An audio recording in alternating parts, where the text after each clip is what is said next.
Okay, so it's okay. So it's good to be back. It is. It's lovely to see familiar faces, new faces.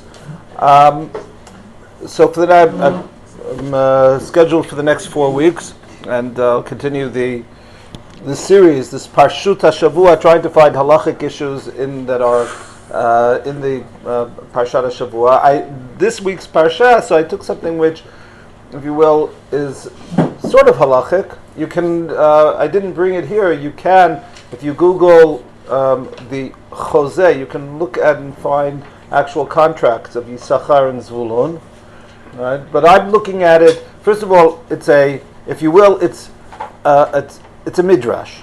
And I was fortunate enough to have learned at the feet of Professor Nechama Leibush, Zichrona Levracha, and she would tell us that the definition of pshat and midrash is that one should look at pshat as being context, and midrash is out of context. In other words, not what people will sometimes say that a pshat is the simple meaning of the words. Now's not the time. I only have an hour, so I don't want to get into that. Maybe perhaps another time to expand on it, why that isn't correct. But it's within the context, and context can mean many things. Context can mean literary context. Context can mean historical context. It could mean sociological context. But the midrash, by definition, is out of context. Now, it's understanding that, and one of the major errors that people make is confusing midrash for pshat, and assuming that the Baalei HaMidrash, assuming that the Chachamim who said the midrash were interested in giving pshat. They weren't interested in giving the pshat. They knew what the pshat is, even if you say the pshat is simply knowing the Targum, knowing what Onkelos, how he translates the pasuk, calling that pshat. They were very much aware of that, and nevertheless they said what they said. So when I'm talking about now, within the context of the brachot of Yaakov, the brachot of Yissachar and Zvulun, and we talk about this notion of Yissachar and Zvulun, it's based on a midrash. It's based on this taking it out of the context. We'll take a look at one approach, which is pshat, just to contrast it. I just want to say as preface, I'm looking at this, if you will, as a midrash, or as a metaphor, for other areas. And I'll expand on that as we go on. In other words, even though you're looking at it specifically, for those who aren't familiar with the idea of what it means to have the Heskem of Yissachar and Zvulun, so I'll just say very broadly, and we're going to go into depth in this in a moment, but the idea that there is a partnership of sorts where one person or one party, one group, supports another in terms of learning Torah. And then there is some kind of joint reward for that.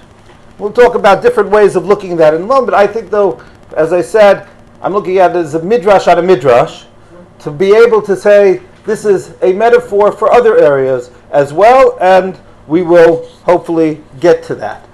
So now let's take a look with that preface in mind. Let's take a look at some of the makorot. The psukim that are our touchstone for this are the psukim in the middle of the brachot of children 5 and 6 in the order that they are given in the brachot of Yaakov, of Yissachar and Zvulun. And here it's important to note that it's out of order.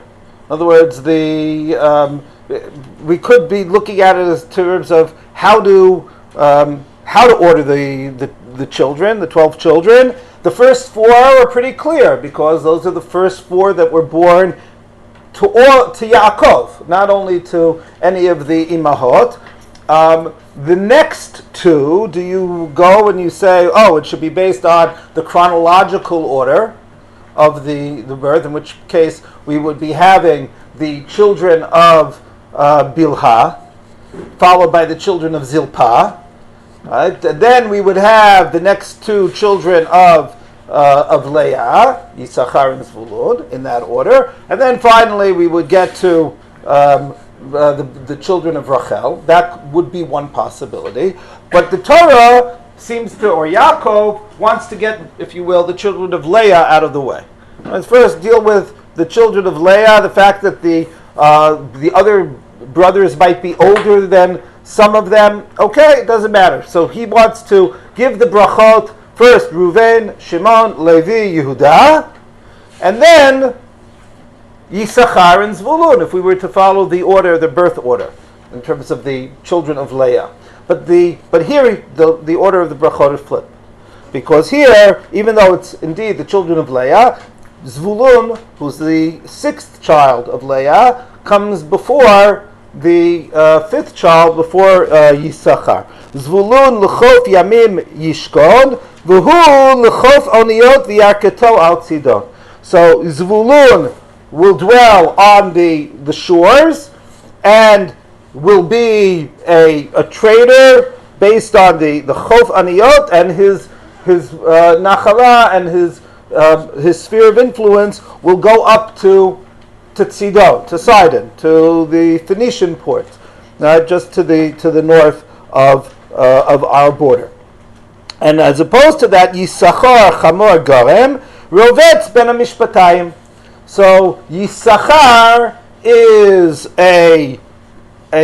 not an ox, but a donkey of burden, who lies down between the furrows.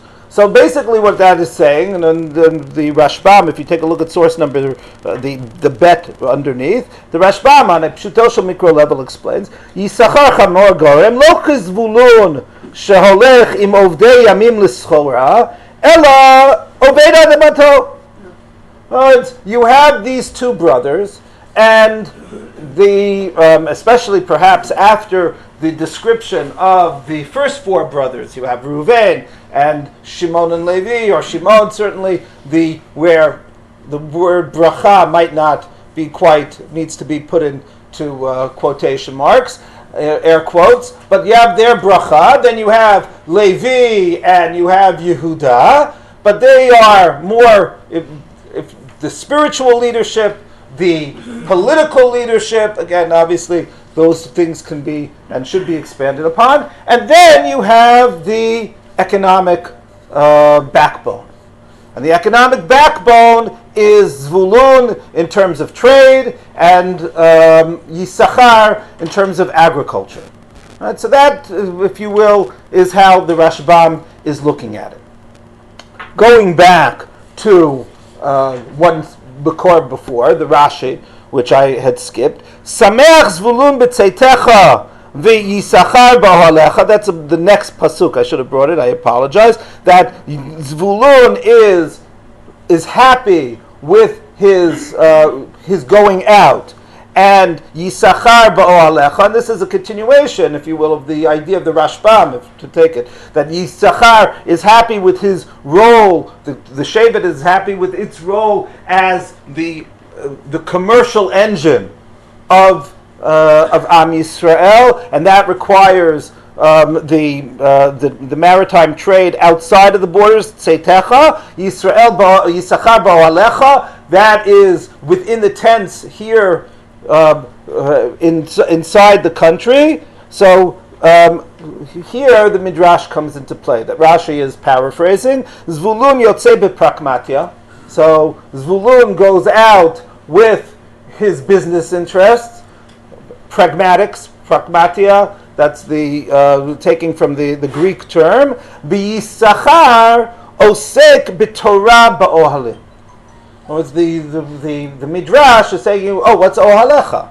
Ohalecha Yaakov, matov ohalecha Yaakov. What do you have in terms of Yaakov being Yoshe Bo'alim as opposed to Esav, Ish Tzayid, etc. And so the idea that the ohel here isn't the ohel of the farmer, it's not the ohel of the shepherd. The ohel is the ohel of the person who sits in Ohala Shel Torah, and and that's his role. So the two are together. Now here Rashi doesn't comment on, doesn't talk about any partnership. It's just simply saying, okay, this is what you have. You have the you have what Zvulun does, and you have what the what Yissachar does. Now the continuation. Now, if we skip to where Rashi is beginning to get from, and as I said, there are many Midrashim. I was almost, when I decided to give the shir, and I was looking into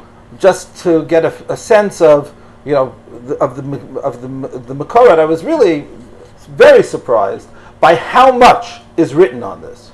But starting with the Midrashim, and then we'll see in terms of the poskim. But the Midrash, which is quoted most in terms of, and some of the words seem to be taken from it, the Midrash Tanchuma, Rashi, that perhaps Rashi is building himself off of, Zvulun l'chof yamim, this is source number 2, Kadam Zvulun l'Yissachar. So here the Midrash is already sensitive to the fact that the Torah switches the order, and that the younger brother precedes the older. Vilama, why? Shizvulun osek b'pragmatia, v'Yissachar osek b'Torah. Right, those words that Rashi took, so it's a good chance that Rashi is working off of this Midrash. Asu shutafut beinehem. So here Rashi doesn't say this, but this is what the Rashi will use this idea not here, but in his Perush and Dvarim. If you look down there too, the Moshe Rabbeinu in his brachot switches the order. So if you take a look at Rashi here, number 4, Samach Zvulun b'tzeitach v'Yissachar b'olecha, Zvulun v'Yissachar asu shutafut. They made a partnership. And so the back to the other medrash, asu shutafut b'neim sheyeh pragmatia shel Zvulun liYissachar, shechen Moshe beracho sameach Zvulun b'tzeitecha v'Yissachar b'olecha sameach Zvulun b'tzeitecha lepragmatia, that you should be happy with your decision for business, mishum diYissachar b'olecha osek b'Torah. Lama? Why? Eitz chaim hi l'machazikim ba. Because the Torah is an Eitz Chaim, and that is, so what is that lama? Is that why Yissachar is doing it, or why does he need the partnership? Not totally clear. Lefikach ikdim Zvulun liYissachar she'ilmalei Zvulun lo asak Yissachar b'Torah. Right? Yissachar is unable to be engaged in Torah. Right now here we could be talking about the individual, or we actually could be talking about the entire Shevet. Right? Because after all, this is what the brachot aren't simply brachot for the brothers, per se. I don't know what Zvulun and Yissachar did when they were in Egypt. Right? I can tell you Zvulun was not getting onto ships next to Sidon. Right? Yaakov is speaking about the future, so he's already talking about the expectations for post-Egypt, and once they're in Eretz Yisrael. But Yissachar can only can learn only by virtue of what Zvulun does for him. Umitoch shenityahed Yissachar b'Torah. ולא עסק בפרקמטיה, ולא היה לו עמל בדבר אחר, לפיכך כתוב, ובני יששכר יודעי בינה לעתים. Because, and now the Midrash says, this is something in terms that needs to be thought about, perhaps not in the context of what we're saying right now, but something to be thinking about. The Midrash is saying is that it is very difficult, and maybe according to the Midrash it's even impossible, for you to achieve the level of Torah which is possible only if you are able to devote yourself entirely to it, full time. In other words, that Torah, at least for the few, has to be something which is a full-time occupation. Right? Otherwise, it's something that you cannot achieve. If you want to talk about it, we can talk about this on different levels. But here in the Midrash is not speaking about Torah in terms of simply being involved on a spiritual journey and a spiritual quest. That's not the idea here, at least not the way I read the Midrash. But it's saying Bina le'itim. In other words, the Bina le'itim and the other Midrashim take that to mean on the practical level. In other words, being able to give practical psak. Because that's the Bina le'itim. Bina le'itim is to understand the 8 in order to be able to set the calendar. That's the example that's given, right? Bina, to understand, and the itim, the times. So in order to set the calendar, you need to have the wisdom in order to do that.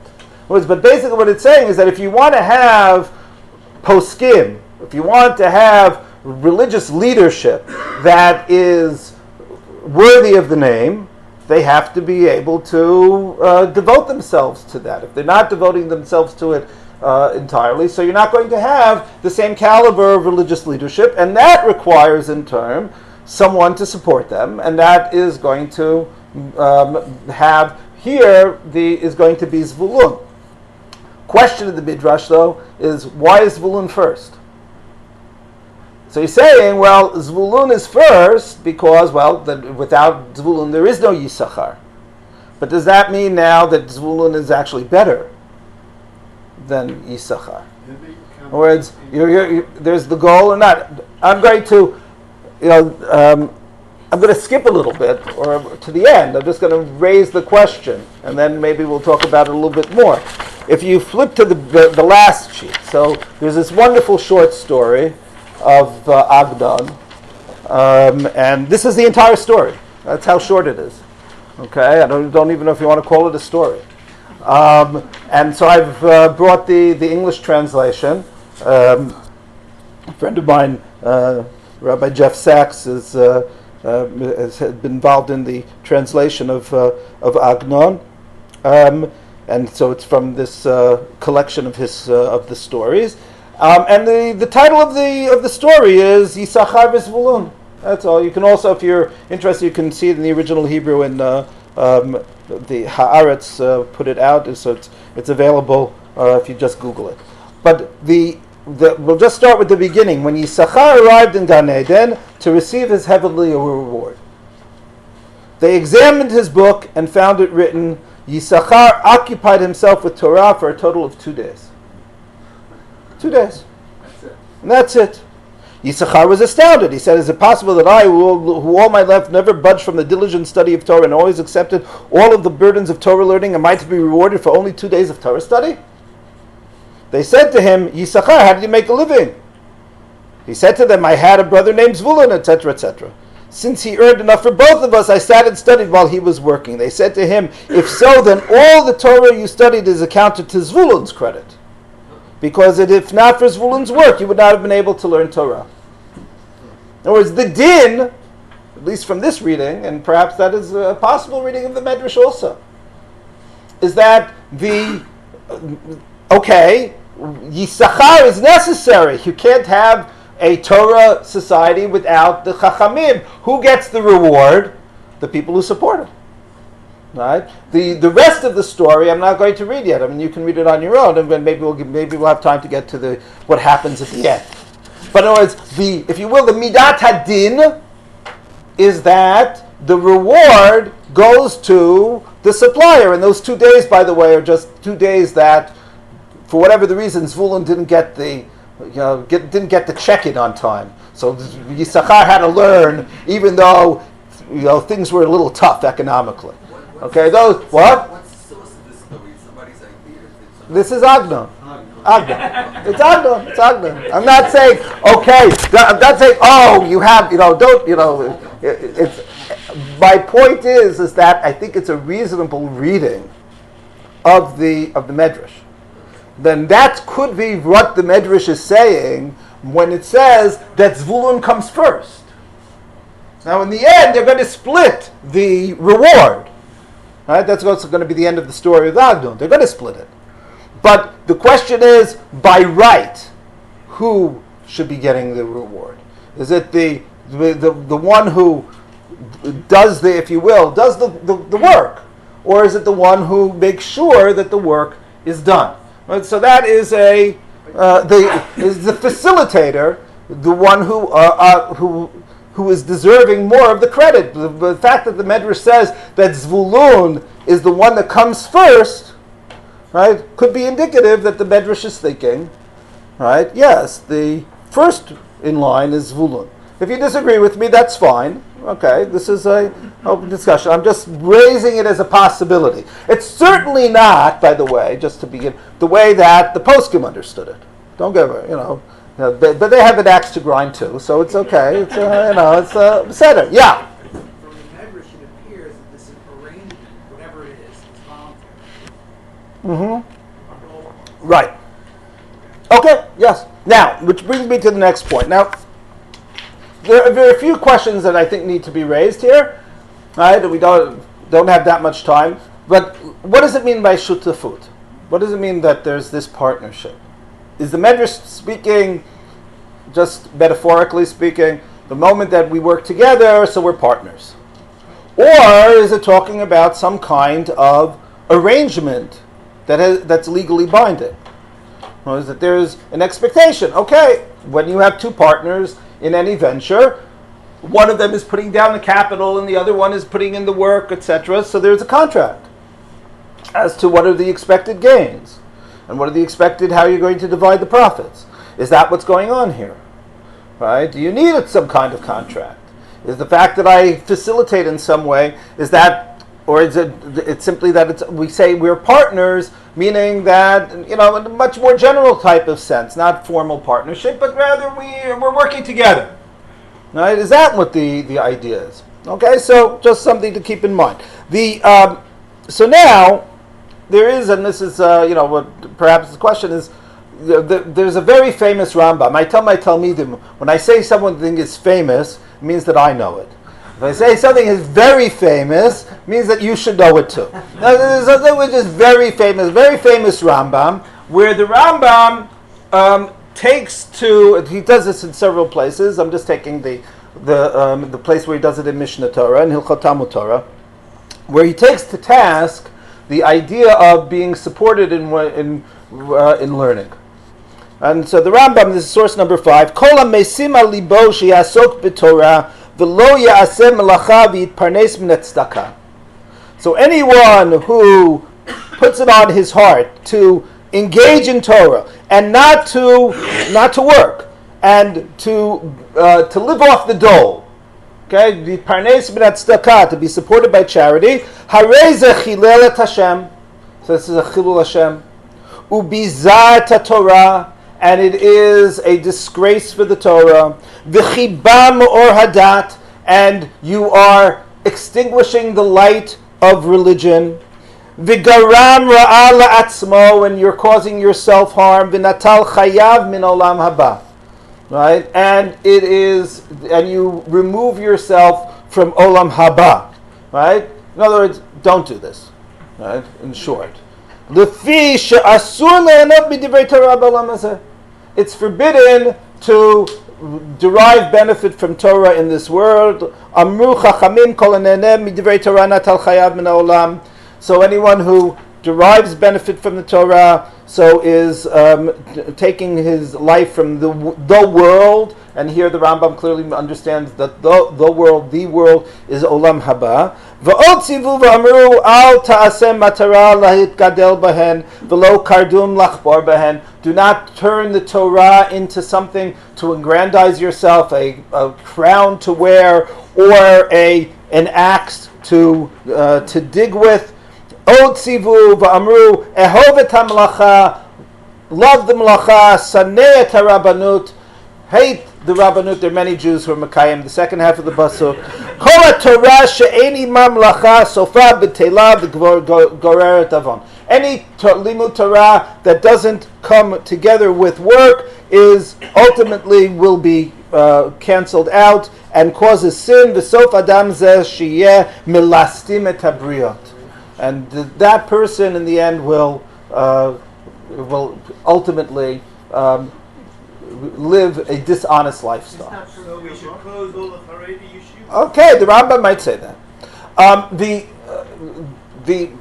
The argument against the Rambam, the Rambam is talking within a specific historical context, it's already there, but the Rambam, I have a feeling the Rambam wouldn't be so thrilled with the Haredi system. The argument against, and the Mefarshe Rambam bring this argument, and it's at length, and it's a whole discussion. It's very easy just to take this as a, if you will, a speaking point and close the books, but it's not. There's a question, well, what's the alternative? In other words, if you don't support, I like to say whenever people tell me that halacha doesn't change, halacha is immutable, right? That according to the Rambam, you could have multiple wives, right? And you could own slaves, right? Abuse them all, right? As long as you don't learn on a kolo, right? That's from the Rambam. Okay, so things have changed a little bit, I think, for the better, right? So so you could say this here too. The Rambam is setting out a very clear statement, but the question is, and this is the argument. What would happen if there wasn't communal support for the Rabbanim? Would people be able to learn Torah? And if you don't have anyone learning Torah, so then where is your community? Okay, that's really the counter argument. That the argument is saying that has its share, and of course then the question is proportions and how. Within the context of the Haredi system. So that's the question: is has that crossed the line of acceptable proportionality? You can guess what I think on that one. But that's the issue. But the reason why I say this, bring this in this context, is this Yissachar and Zvulun, and especially since if you take a look at the next source, the Rambam. This is just a snippet of a letter that the Rambam writes. We know exactly when it was written in 1177. After his brother David had perished in he was the traitor in the family. Right, and they found a letter in the Geniza from David to the Rambam, which might have been written right before this letter. It was basically the last letter of David to the Rambam. So we know if that's the case, we know exactly what port he sailed from and where his destination was. But the point is that he went down and sea, most likely in the Indian Ocean, the Arabian Sea, somewhere around there. And the Rambam writes after this, "Ha'asona no Rabbi yoter shirali b'chayai." This was the worst tragedy that ever befell me. Hayam moto shel hakadosh zichro livracha shetava biyam Hodu in the Indian Ocean. Hu nasa imo kesef v'schorot shenoadu li la'atzmo ula'achirim. So he carried basically the family fortune.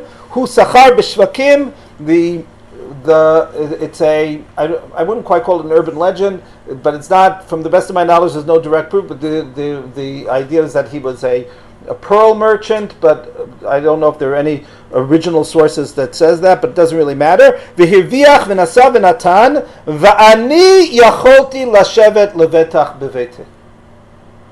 In other words, the Rambam is saying that there was a Yissachar and Zvulun relationship in his own family. David was the Zvulun, and Yissachar was the Rambam.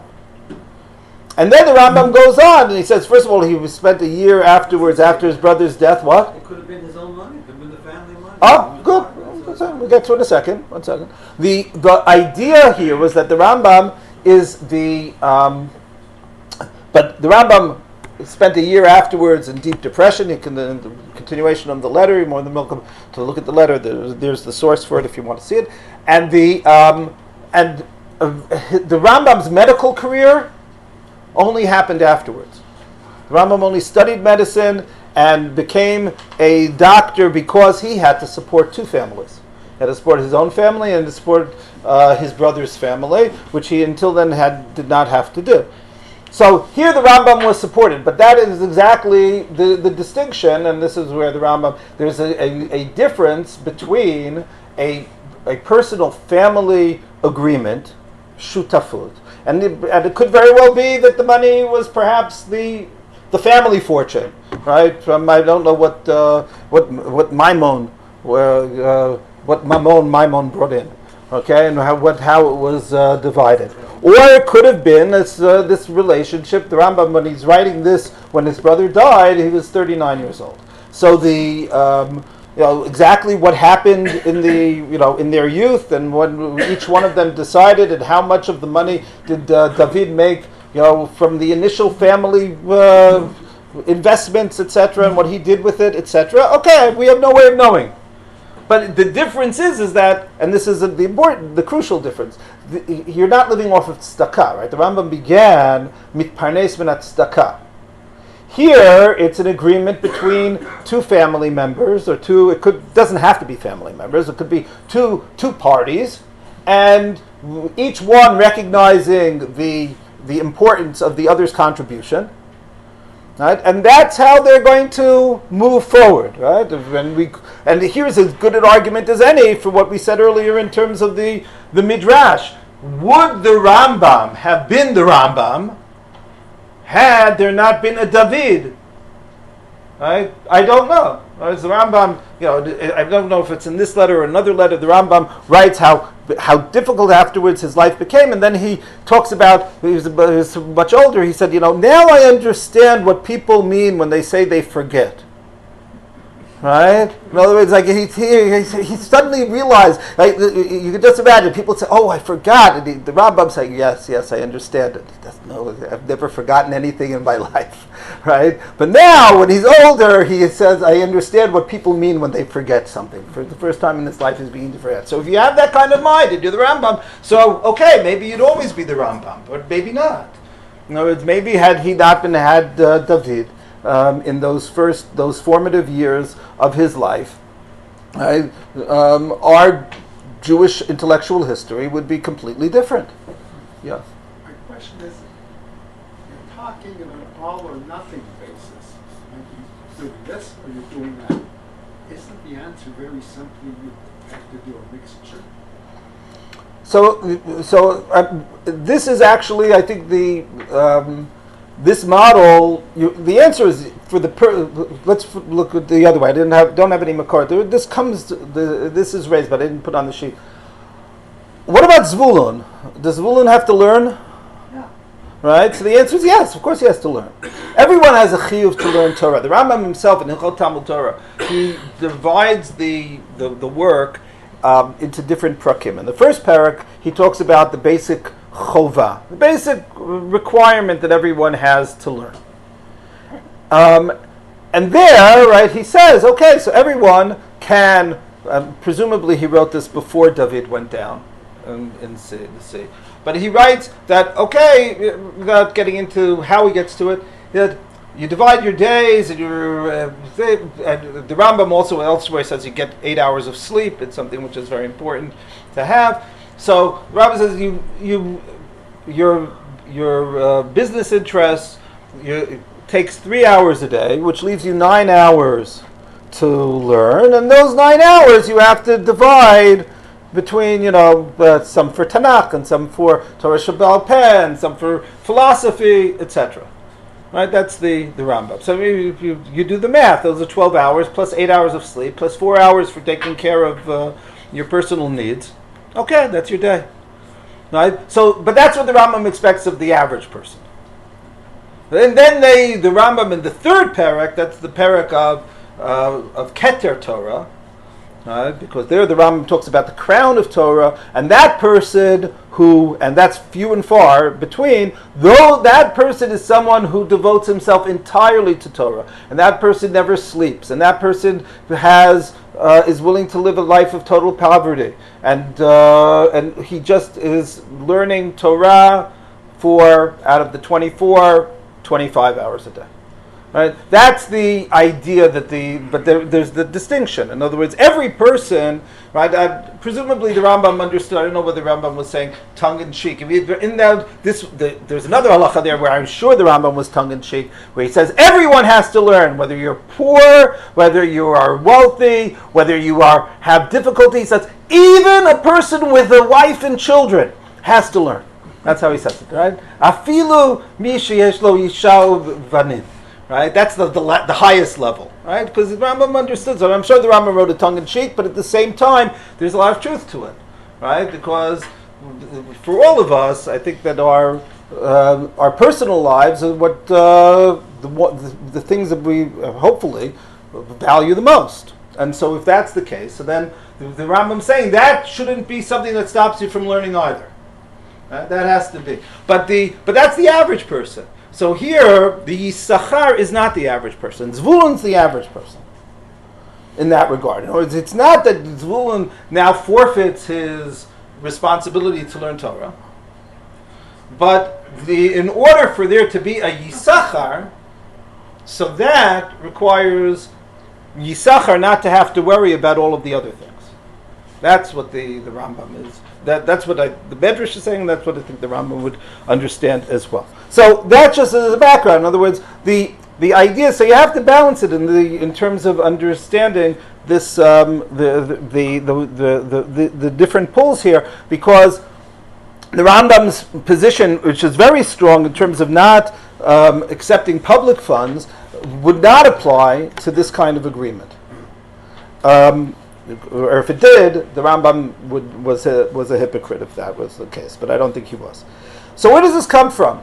Right? Or it's like, how do I take a look at this a little bit more in depth in terms of understanding it? So there's a Gemara here, number 7. The Gemara says that without getting into all of the context. So I'm just going to go to the bold. My boz yavozu lo. How do I understand the second half of this pasuk in Shir HaShirim, which is here in number 8? Mayim rabim lo yuchlu l'chbot et ahava. So great waters cannot extinguish the love. Unaharot lo yishtafua, nor can rivers wash it away. Im yiten ish et kol hon beito ba'ahava boz yavozu lo. If a person gives all of his wealth in order to buy love, right? You can't buy love, right? So if a person tries to buy love, boz yavozu lo. So people will only mock him for that. Okay, that's the idea. Okay, fine. This as a metaphor for a relationship with God. So now, what's the ahava? So Chazal understood this to mean the relationship in terms of our connection to God through Torah mitzvot. And so what happens then with, by the way, there is another Midrash which also isn't here, but boz yavozu lo, if you put a rhetorical question mark on the pasuk, it also changes it. So now it's not a question if you try to buy love, but if you're willing to sacrifice your entire fortune for love, will people mock you? Right? Boz yavozu lo.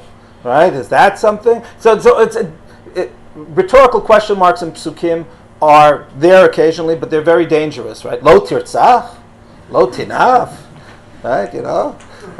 So you can put them anywhere, and then you don't necessarily get the result that you're expecting. But right, so be careful with it. But still, boz yavozu lo. So you can read that pasuk in that regard as well. But here, this is keeping this my boz yavozu lo. So here, the Midrash is trying to understand this. So what does the Gemara say? Amar ula lo kishimon achi Azariah v'lo k'Rabbi Yochanan de Ben Nisai.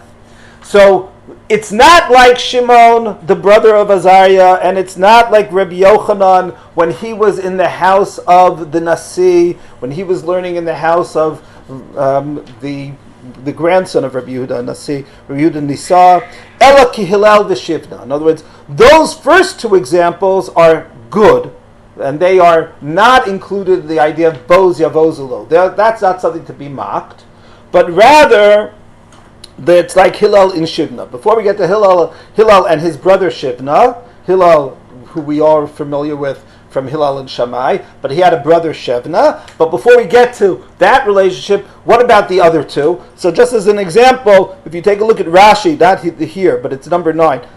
Shimon Achi Azariah. The Mishnah in Zvachim quotes this Shimon, the brother of Azariah. Al shem she'Azariah asak b'pragmatia v'sipek tzorchei Shimon achiv b'shah shaya osek b'Torah v'hitnu b'neihem sheyeh chelek la'Azariah b'schar Talmudo shel Shimon. In other words, why is Shimon known? Normally speaking, people are known by either by themselves or by their parents. Why is it Shimon the brother of Azariah? Because Shimon and Azariah had this Yissachar and Zvulun relationship, and as a result, Shimon forever was known as the brother of Azariah. Right? So we shouldn't, based on that, we shouldn't call the Rambam, right? We should call him the Ramad, right? The Rabbeinu Moshe Ach David, Acho Shel David, right? But okay, but Maimon still gets the name. But anyway, but this is the idea. No? That is something which is praiseworthy. What's not praiseworthy? Getting back to the Gemara, D'chiata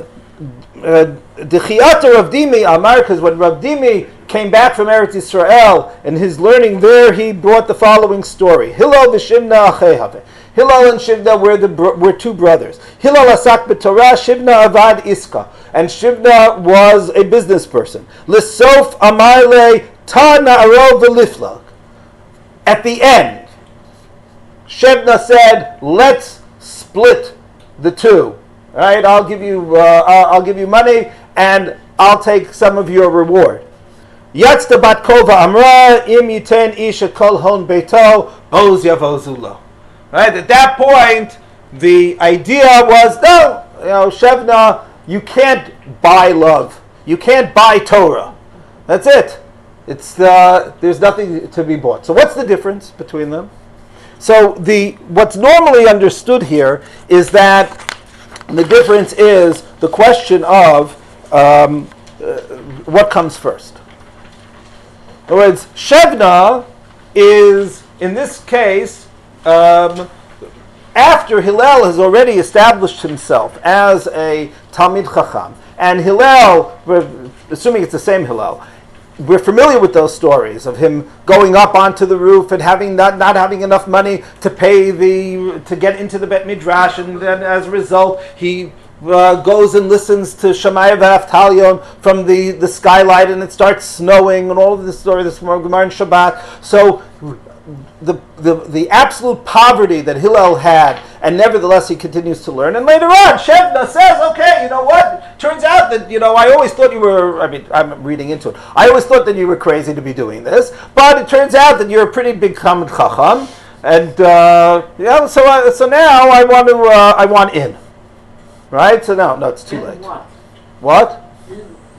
On Yissachar. Ba'olam haba. Oh, so we're talking about Olam Haba. Yeah. One is about this world, the other is about the next world. So here we have this idea. So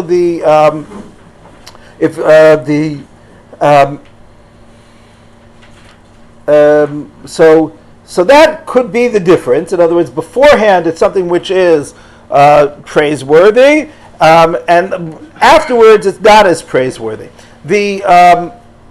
So that's the Gemara. Now, based on this, we have the following halachot.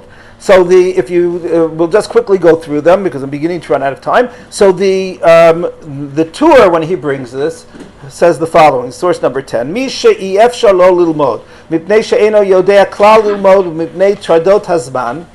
So if a person is unable to learn, either because he was never taught how to learn, doesn't have the background, or because of the fact that he has to deal with the Tardot Hazman, he doesn't have time for it because he has to support himself and his family. Yaspik la'acherim halomdim v'techashev lo ki'ilu hu lomed ba'atzma. So now this is a new twist on it. If you give the money, it's as though you're the one who's learning. That's how the Torah presents it. You're the one who's learning. The Beit Yosef, on his commentary to the Torah, so Rabbi Yosef Karo, so he explains this. Katav Rabbeinu Yerucham. So there's Rabbeinu Yerucham, who was a contemporary of the Torah, and they probably knew each other. Ol haosek b'Torah kodem sheyasok yachol lahat no kodem sheyasok. should have underlined that. Before the other person devotes himself to Torah, Yachol la'atnot she'yaso chavero b'schora v'yitol chelek milimudo. So beforehand you can make this deal. Kimo Yissachar b'zvuluna v'al achar she'asak. But after he's already devoted himself, v'noten lo chelek b'shvil mamon eno klum. That doesn't count for anything. This is basically, again, what's the difference? And this is explained. It's in the sources, but I want to. It seems to be pretty obvious. Is that if it's a question of quid pro quo, right? You say, okay, listen, you have earned a lot of olam haba by your learning, and I haven't learned as much olam haba, but you are struggling now, so I'll give you some money now. And you sell me your share or part of your share in the world to come.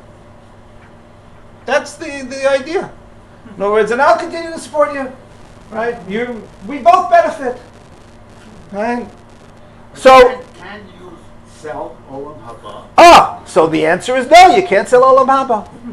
Right? That's the idea. In other words, beforehand, there's nothing you can do. I mean, we'll get to the beforehand in a second. Afterwards, so, what's going on, right? So you can look at this in different ways. So just as an example, just to find a quick line on this, hold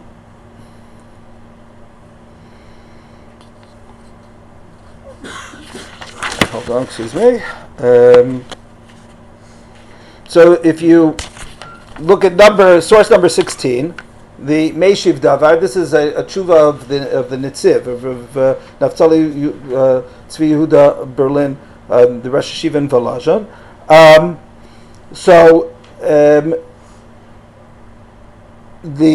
Without getting into the case was that, we'll just forget about the case for a moment. Hamocher, the second to last line on the page. Hamocher her'a ledat ki eino adam hogun b'machros schar haruvachani bebetza kesef.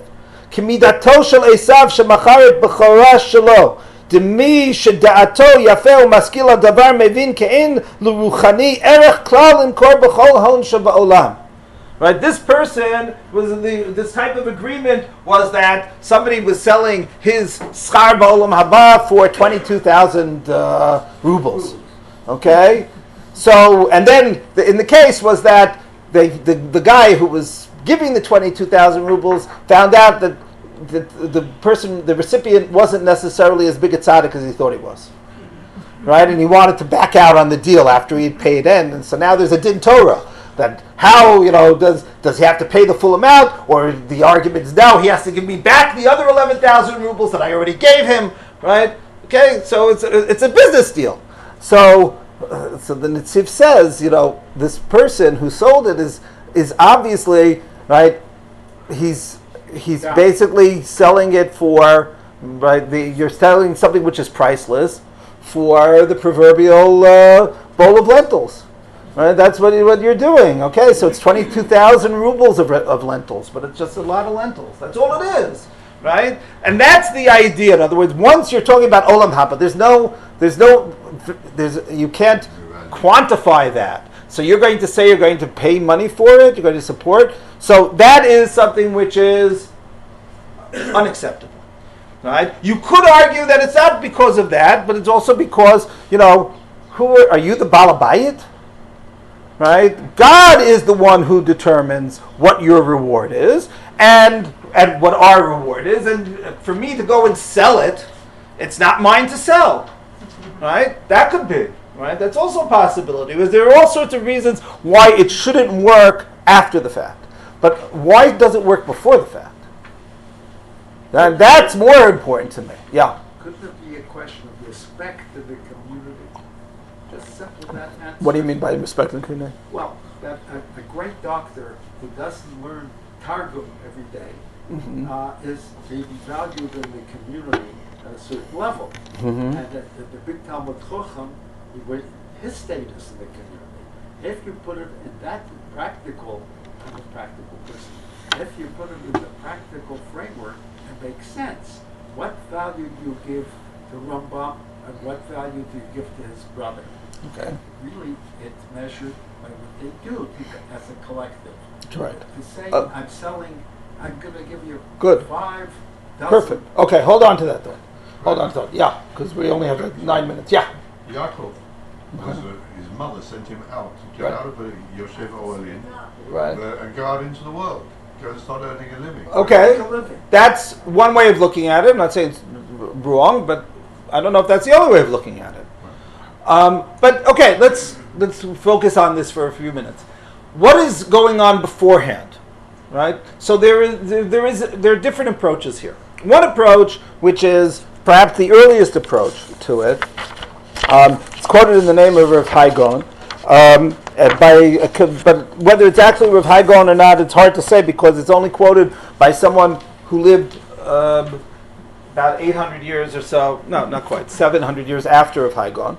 But it's a contemporary of Rav Yosef Karo. That's here number 15, the Maharam al-Shakar. He was also a very, very similar story to Rav Yosef Karo. He was a little bit older. They were both expelled from Spain and made their way east and eventually to Eretz Yisrael. Rav Yosef Karo to Tzfat, the Maharam al-Shakar to Yerushalayim.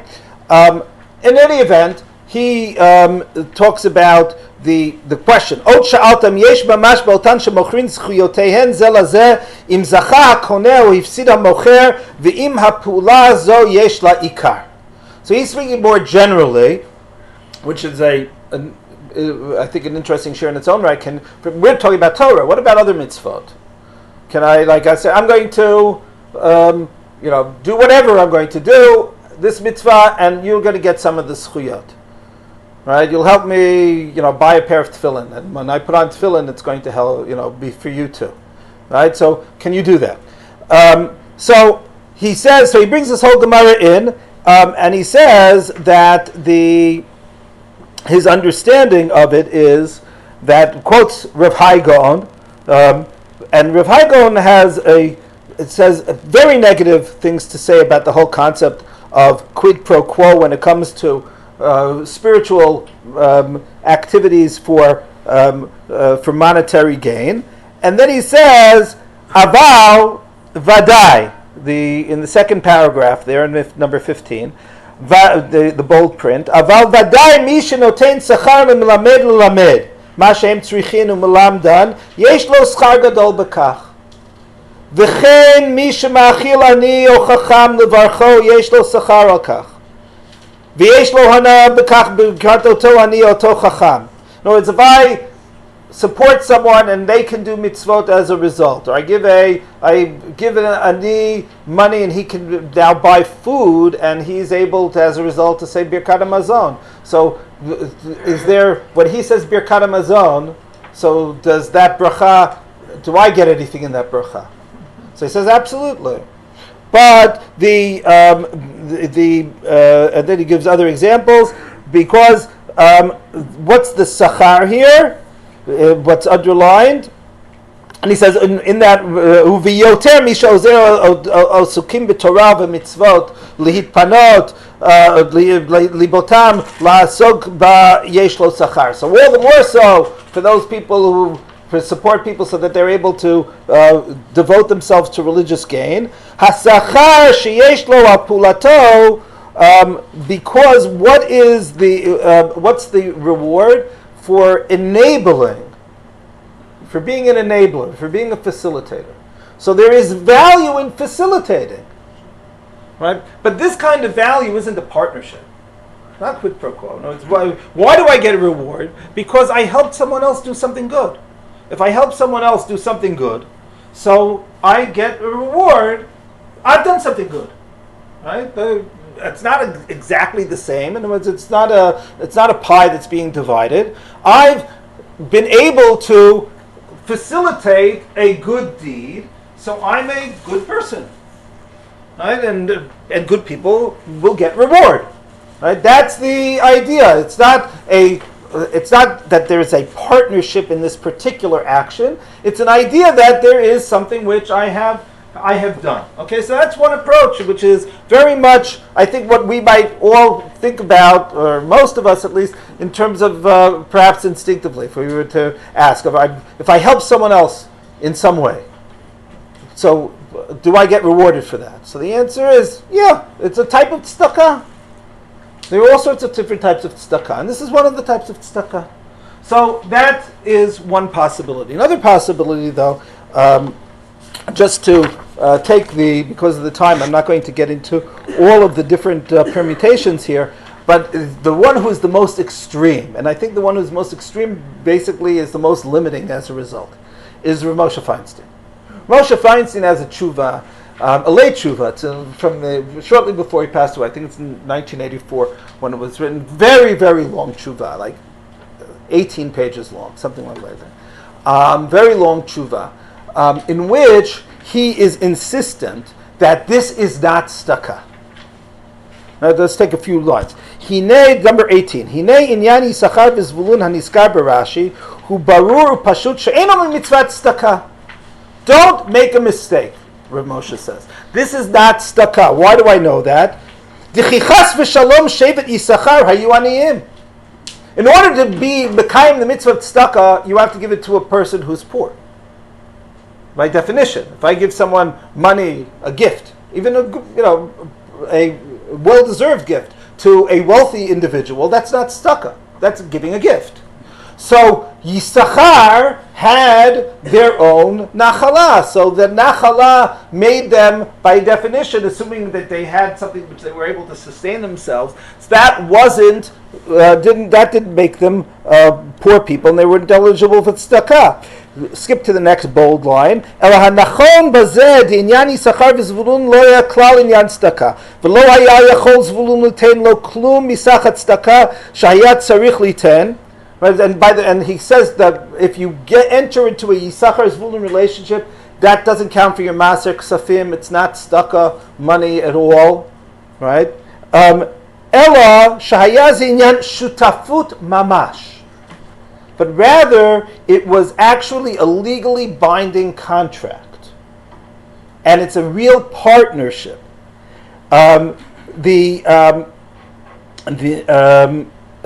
Skip down, don't have time to touch the underline there. That's interesting in its own right.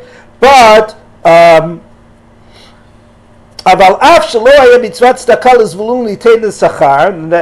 following paragraph, היה דבר גדול מצווה גדולה מאוד ואף ליתן המחצית באופן שותפות שהתנו שזבולון יעבוד לפרנסה בשדות יששכר ובשדות של עצמו וגם יעשה פרגמטיה בעניות וייתן החצי מהרווח שבשתי הנחלות וברווח הפרגמטיה בעניות ליששכר ויששכר ייתן לזבולון החצי שכר. What the deal? And as I said, Rav Moshe goes through it blow by blow, and there are people, there's a dialogue. Somebody wrote to him questions within the context of the tshuva, and he responds to them. But basically, he wants to say the following. The only way Yissachar and Zvulun can work is if Zvulun gives 50% of his wealth to Yissachar, and Yissachar gives 50% of his olam haba to Zvulun. It's a total 50%, 50-50, right? In other words, the whole idea of just last night I looked online, so I saw that there was you see the contracts. And the contracts, there's a Yissachar and Zvulun, you're supporting a yeshiva, and the yeshiva bachrim or the avrechim or the kolel, they give you some of their schar and olam haba. Rav Moshe says absolutely not. It doesn't work. Because a partnership is a partnership.